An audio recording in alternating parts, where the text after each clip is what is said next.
Hello, today I get to make a pair of glasses for my neighbor who wishes to remain anonymous. They are getting the Kayla. Actually, let me back up a little bit. I just picked up this collection so they could get it. These are handmade in California, out of San Francisco. Now, the plastics are made in the U.S. I'm trying to focus on getting some more frames made in America. This happens to be titanium, and this one is designed in California, but made in Japan. They have some of the nicest refined Japanese titanium out there. This is a very vintage type frame they were looking for. So I said I'd be more than happy to, because I wanted to pick up this collection. So let me go ahead and begin. I'm going to pop out the original demo lenses, put the frame into the tracing element of my blocker, and before I hit start, I want to program this shape into my computer, Secret Agent 528. So in the future, should you ever need lenses for this frame, more prescription lenses, I can cut them without having the frame here. Of course, you being my neighbor, very easy to do. So a little stylus is going to pop up, go around, trace the inside bevel of the right side of the frame before doing the same thing on the left. Here at freeprescriptionlenses.com, where everyone loves a bargain and no one is disappointed in quality. You buy a genuine, authentic Kayla frame, and you'll receive one free pair of clear single vision prescription lenses or non-prescription fashion lenses. My receipt has my federal ID tax number, so if you have vision insurance or flex dollars, you will get reimbursed for this purchase, whether they are prescription or not. These today will be prescription. Of course, I'm calling them Kayla. I believe they could be pronounced Kala as an abbreviation. Whoa, ho, ho, for California. So it could be Kala. Of course, it sounds like a radio station. You're the 10th caller at KALA. You have won a prize. All right, let me just keep going. So this is the shape that I'll be cutting today. Magnified. I'm going to minify it down so you can see. Let me bring that back up. And for some reason, it looks a little tilted. So let me do this again. Let's try this again. Make sure that it's in there right. Trace again. Override that one. Yes, override. I'm going to pay attention to see what's going on. So Kayla, Kala, either way, American-made company. American-made frames. Trying to get more and more of those.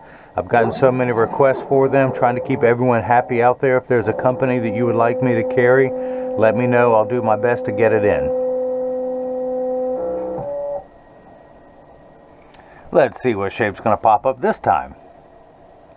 It's circling, it's circling, it's buffering, it's buffering. Come on now, come on. Wake up, little computer.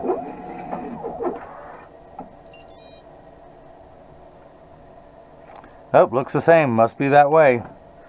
Does it look that way? Okay, I guess it is. I guess it is. Okay, so the pupillary distance total is 58.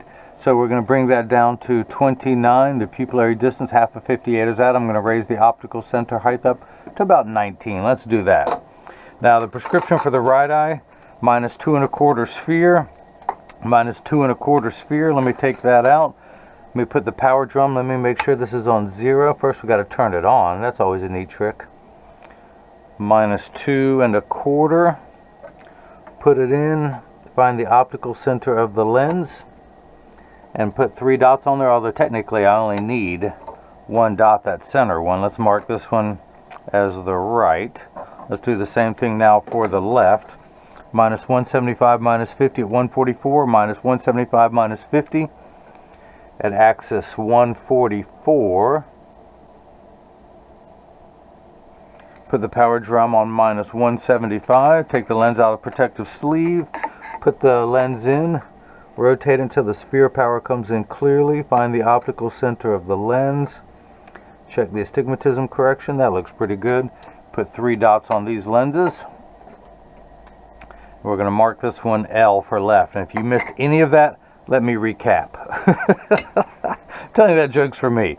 So I need to attach 2 blocks to your lens. This is what's going to hold the lens in place while it is cutting. So I need to apply 2 double-sided adhesive stickers, of which I've got right here. The black side is the sticky side. I'm going to stick that onto the first block. Do the same thing now for the second block. Pull the paper away to make the black side sticky. Now this is a magnet on the back, that little shiny silver button. That's going to do its job twice today. The first time it's going to attach itself to another magnet there in the block. I'm going to stick that on there. PD is correct, optical center is correct, everything is lined up correct. Hit that button, the arm's going to come down and place the block onto the right lens. We're going to do the same thing now for the unright lens. Pull the paperweight, line up that magnet there. Now the PD has mirrored the right, so I don't have to change anything there because all I did was divide it in half. Line up those dots for the optical center. Hit that button, and now the block is placed. Oh, it did not want to stick. Let me try it again. Let me try again. Pull that up. Let's go over to the left lens. And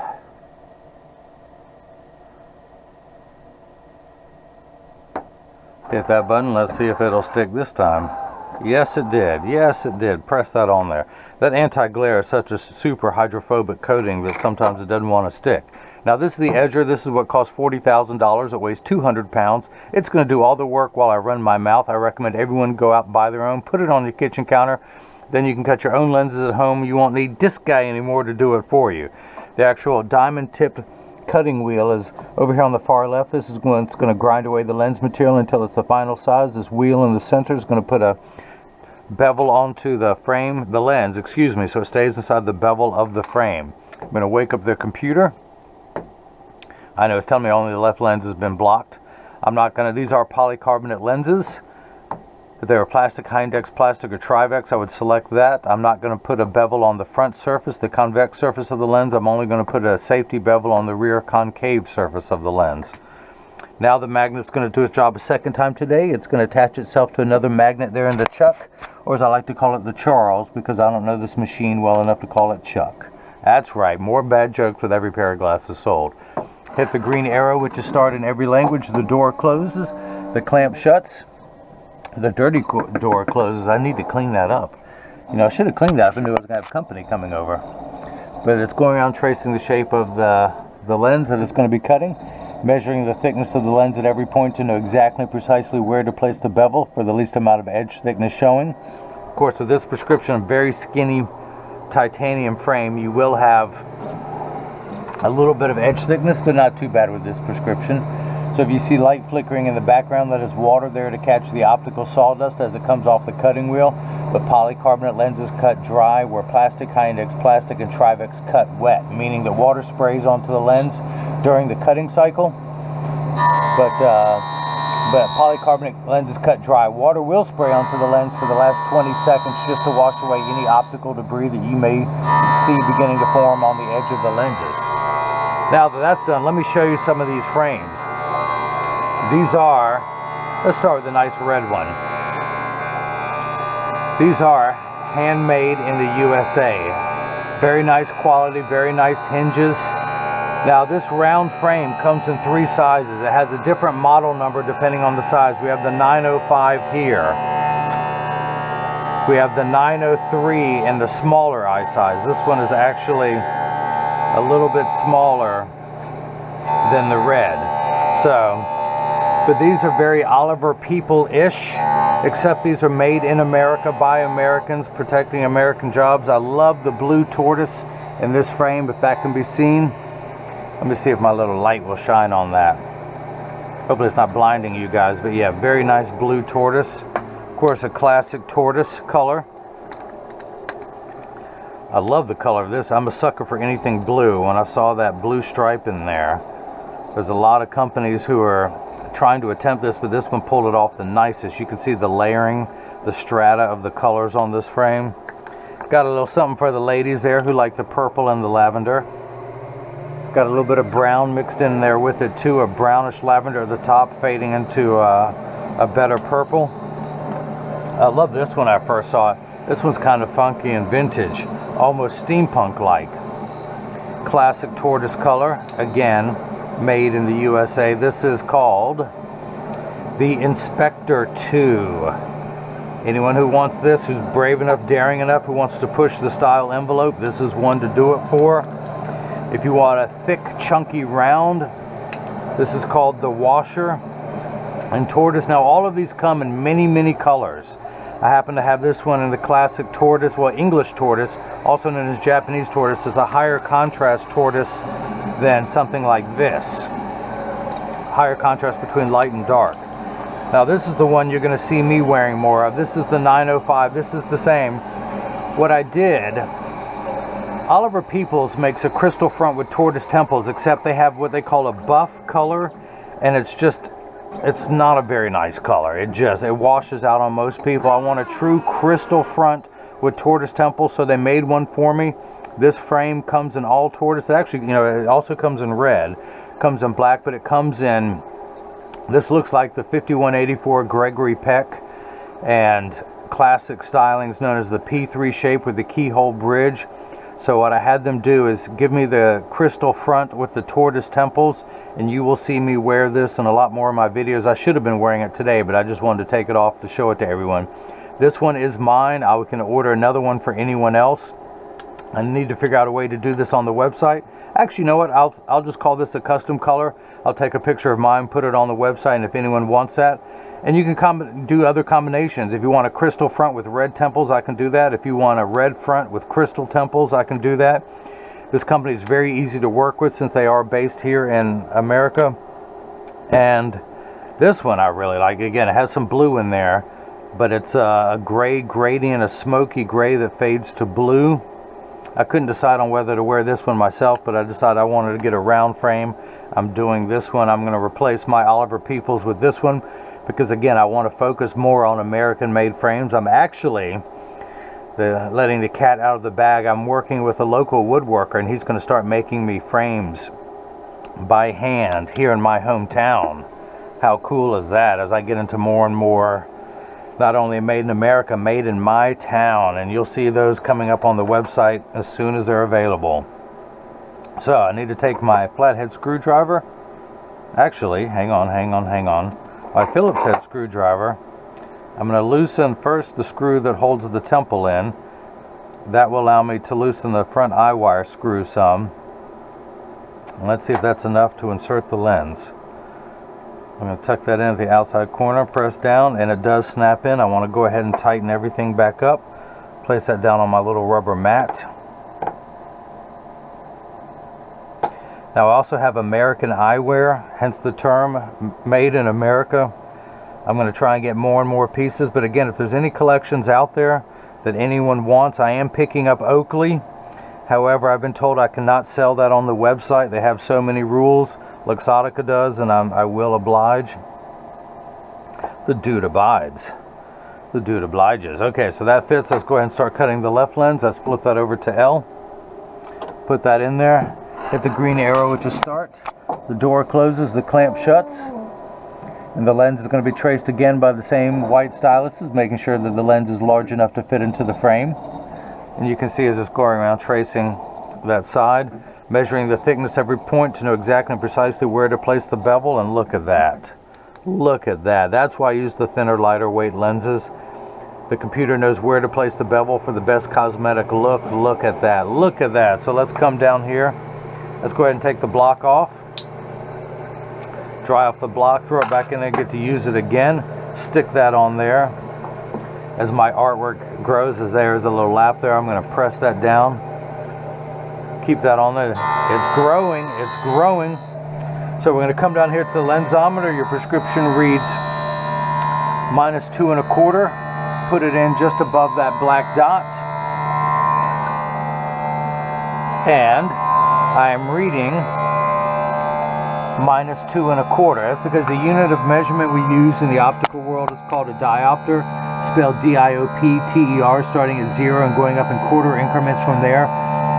0.25, 0.50, 0.75, so on. You're at -2 1/4, so you're on the 9th rung of a ladder.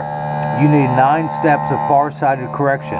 With my neighbor, with their glasses off, everything is much too large. So that's why there's a minus sign. This will minify the actual image size. Now you have, once it's the correct size, you need no astigmatism correction. Unlike your left eye, you need 7 steps of astigmatism correction. 7 steps of far-sighted correction. And once everything is the correct size, you only need 2 steps of astigmatism correction. Now there's a stigma over the word astigmatism. It just means shape. It's like saying someone has straight hair, someone else has curly hair. That is it. It is not a disease. It is not an affliction.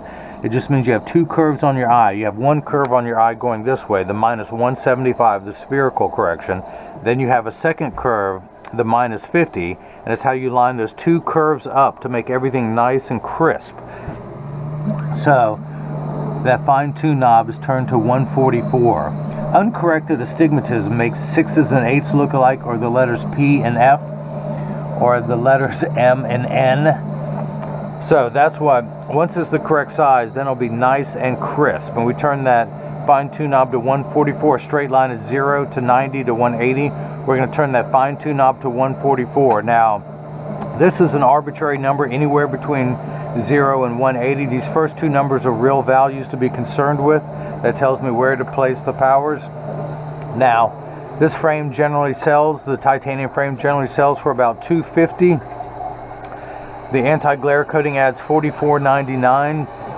Now, all of these will be less. These are not made out of titanium, so the plastics will be less, generally around $200 for any of these frames made in America by Americans. Of course, it comes with the Kayla or the Kala case. The Kayla, I've got to figure out how to pronounce the company. It's so new to me. The Kala cleaning cloth.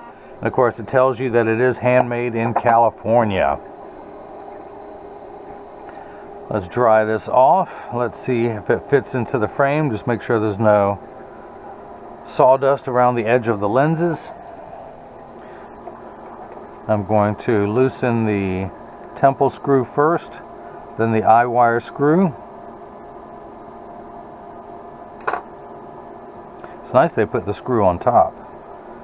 Tuck it into the outside corner, push down, it snaps right in. Let me go ahead and tighten everything back down, holding it over the tray in case the screws fall out. They're not going to fall out now. I can go ahead and tighten everything down. Tighten that eye wire screw so it's the same as the other side. Let me tighten this side up a little bit so it's not flopping around. There we go. Go ahead and take this block off. Hopefully everything's still in view. Apologize, I've been working quickly today to try and cover everything. Stick that on there. Come down here to the lensometer. The axis is still set on 144 since I didn't have to check anything on the right. Put it in above that black dot, and I'm getting 175. One tick mark away from 2. So 1, 1 1/4, 150, 175, 2. Now let's check your astigmatism correction, that second curve. And we have 2 1/4. How did we get there? Remember high school algebra, you add two like signs together? Yeah, nobody does. So let's use today's terms. If someone borrowed $1.75 and then they borrowed 50 cents, they would owe you 2 1/4, and that's where we're at, 2 1/4 in the red. Your PD is 58, so I'm going to turn the card around. Put the PD stick against my thumb on the right lens on millimeters and not inches. And then we get to the left lens, we're getting 58 millimeters, so that is cut perfectly. So this is the portion in every video that as I clean your lenses. Here we go. I mentioned, and you get, of course, normally everyone else, I'm going to personally deliver these when I get home from work today. But everyone else, when you get these in the mail, there's free shipping or free delivery if you're my neighbor, who happens to be from California. They saw this collection when they were out there and asked me to pick it up. So I did, happily. But so when you get these in the mail and free shipping anywhere in the US, but there's a small chance that these could be too loose or too tight. However, there's an 80% chance that one side is going to sit higher than the other. That's because 80% of people have one ear that is higher than the other, and because of that statistic, 99% of all optical shops will do free adjustments if you ask them. But just stop by your local place and just tell them it only takes about 30 seconds to a minute to adjust a pair of glasses perfectly. But I will get these in standard alignment, also known as a 3-point stance. The 3 points are 1, 2, and the bottom of the frame being 3. I set them on the counter and press down. There is no wobble. Flip these over, press down, there is no wobble. Check the temples already to make sure that they overlap perfectly and neither one is askew like that. So if you like what you've seen, please subscribe to my YouTube channel, or you can follow me on Facebook or Instagram at freeprescriptionlenses.com or on Twitter at freerxlenses. If you have any questions, email me at the website here or at freeprescriptionlenses@gmail.com. Or of course, you can always leave a comment or question down below in the comment section. I will answer it there. Plus, everyone else gets a chance to benefit from your inquisitive nature. So, neighbor who wishes to remain anonymous, Hope you enjoyed watching as I cut prescription lenses with anti-glare for your Kala. I'm still going to call it Kayla, it just sounds cooler. Kala, this is the Franklin, because it looks like something that Ben Franklin would wear. This comes in several colors, including silver, that I know of, but possibly even more. But all the plastics come in lots of colors. The metal's in only about 2 or 3 that I've learned so far. So that's it. I hope you enjoyed watching, and everyone else has got the chance to see how I bring that love and feeling back to glasses. Thank you.